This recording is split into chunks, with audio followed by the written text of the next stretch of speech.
שלום לכם, כאן שולמית לב-ארי.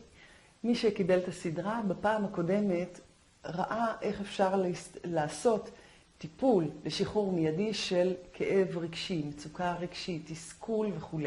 הפעם אני רוצה להתייחס לגוף. אם אתם זוכרים את הנקודות, אם לא אז תחזרו אחורה בווידאו הקודם. בכל אופן אני אעבור על זה בביש. קו היד, צד היד, קצות האצבעות, פנים העין, חוץ העין, מתחת לעין, מתחת לאף, שקע הסנטר, מתחת לעצם הבריח ובבית השחי.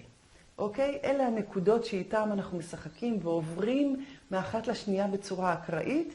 בינתיים שומרים על סדר בשביל שיהיה משהו בזיכרון. אחרי זה אפשר יהיה לשחק עם המיקומים, זה לא מפריע לכלום.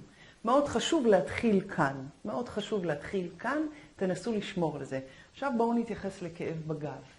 לא מזמן מישהי דיברה איתי ודיברה על פריצת דיסק. אז שימו לב, יש כאבים שהם יותר מורכבים מאשר להיפטר בצורה כזאת דרך הטכניקה המקוצרת שאתם מקבלים בסדרה הזו. אז אנחנו נתייחס לכאבים שהם לא פריצת דיסק ולא איזושהי מחלה קשה, נתייחס למצבים שבו יש כאב ראש שמתפתח, צוואר כואב, שכם, כף יד, שורש כף יד, ברך, כפות רגליים, בטן, כאבי מחזור, עייפות, שישות, שזה גם עניין של גוף. אז בואו נראה מה עושים. אוקיי, אנחנו לוקחים את הצד הזה, מתרכזים לרגע בכאב בגב, אולי אפילו עושים איזושהי תנועה כדי לראות איפה נמצאת המגבלה, מתי מתחיל לכאוב, כדי שנוכל לבדוק מאוחר יותר. אוקיי? דבר נוסף, אנחנו אומרים, אוקיי, 0 לא כואב לי, 10 כואב. איפה אני נמצאת בסקאלה שממש ממש כואב לי, כדי שאני אוכל להעריך את זה מאוחר יותר. אז נניח אני בכאב 3, או 7, או 8, אתם תחליטו. אוקיי. אז אני לוקחת את המחשבה, או מתרכזת לרגע באזור של הגב שכואב, ואני יודעת שיש לי כאב 8, נאמר. ואני יודעת שאני מתכופפת רק עד הברכיים, אני לא יכולה יותר מזה, עם הידיים. אני לא מגיעה יותר מזה, נניח. אוקיי? אתם תבדקו עם עצמכם מה בדיוק. עכשיו אתם מתחילים, כמו בעניין הרגשי, אותו דבר בעניין הפיזי.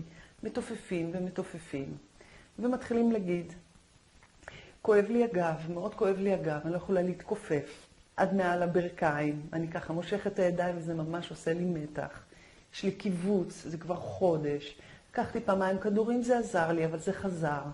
מאז הנפילה, מאז המכה, מאז הישיבה הממושכת, מאז שהרמתי את התינוק, עשיתי תנועה שלו במקומה. כל אחד מה שהוא יודע וזוכר וחושב ביחס לכאבי הגב. פשוט לדבר את זה בצורה חופשית. ואז התיישבתי או הרמתי והרגשתי שזה נתפס לי.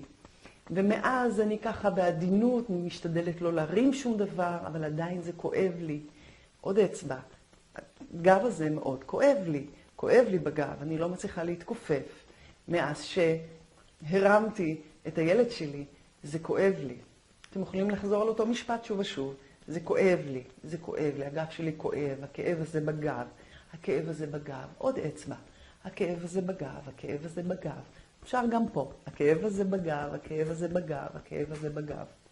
אמרנו עכשיו באזור של הגבות. פנים הגבה בקו האף, ממש בקו האף, בקצה הגבה. מתופפים, מתופפים, מתופפים. הכאב הזה בגב, הכאב הזה בגב, הכאב הזה בגב. 3 פעמים. צד העין, הכאב הזה בגב, הכאב הזה בגב, הכאב הזה בגב. מתחת לעין, הכאב הזה בגב, הכאב הזה בגב, הכאב הזה בגב. מתחת לאף, הכאב הזה בגב, הכאב הזה בגב, הכאב הזה בגב. שקע הסנטר, הכאב הזה בגב, הכאב הזה בגב, הכאב הזה בגב. מתחת לעצם הבריח, קרוב לשקע של הגרון. הכאב הזה בגב, הכאב הזה בגב, הכאב הזה בגב. מתחת לבית השחי, שימו לב, כל האצבעות שלי, והם מתופפים. הכאב הזה בגב, הכאב הזה בגב, הכאב הזה בגב. אפשר לחזור לקו הזה. הכאב הזה בגב, הכאב הזה בגב, הכאב הזה בגב. לקחת כף יד אחת, נניח אותה על השנייה. שורש כף היד, כן, בחלק של הגב. לקחת אוויר ולהוציא אוויר. יופי. עכשיו, אם התכופפתם קודם וראיתם שהגעתם עד האזור של הברכיים ולא יותר, תבדקו עכשיו אם טווח התנועה שלכם גדל.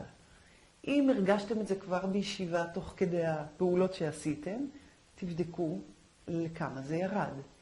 אם יש משהו אחר שאתם עושים וכואב אגב, אני מציעה לכם עכשיו לבדוק את זה, ממש עכשיו, ותראו כמה זה ירד. היה ונשארו כאבים, מה שאתם תעשו, אתם תמשיכו לעשות את אותו הדבר, והפעם תתייחסו לכאב שנשאר. הכאב הזה שנשאר לי, הכאב הזה שנשאר לי, הכאב הזה שנשאר לי. הכאב הזה שנשאר לי, הכאב הזה שנשאר לי, הכאב הזה שנשאר לי. תקפידו להגיד הכאב הזה שנשאר לי. לא שיש לי, לא שהיה לי, לא שיהיה לי, או אולי, שום דבר, שנשאר לי. הכאב הזה שנשאר לי, הכאב הזה שנשאר לי, הכאב הזה שנשאר לי, וקח את כל הדבר הזה, שים את היד, קחת אוויר, להוציא אוויר, ושוב תבדקו את אותה בדיקה. אוקיי, כל תגובה שלכם מתקבלת בברכה כאן למטה, מתחת לקטעי הוידאו. אני מודה לכם שהייתם איתי. בפעם הבאה, בקטע וידאו הבא, אנחנו נתייחס למצבים, לא כאב בגוף, או איזה ויכוח או תסכול שהיו, אלא למצבים שאנחנו רוצים לצאת מהם. למצבים שהגענו להם, כבר הצטבר האבק, ואחרי זה גרגר חול, ואחרי זה אבן, ואחרי זה סלע, ואחרי זה חומה, והר שלם. כן? זה כבר הצטבר. ואנחנו נתקעים במצבים האלה. איך אנחנו מוצאים דרך אחרת כדי לפרוץ אותם ולנוע קדימה לאן שאנחנו רוצים. אוקיי, אז להתראות כאן שולמית לב-ארי. נתראה בווידאו הבא. להתראות.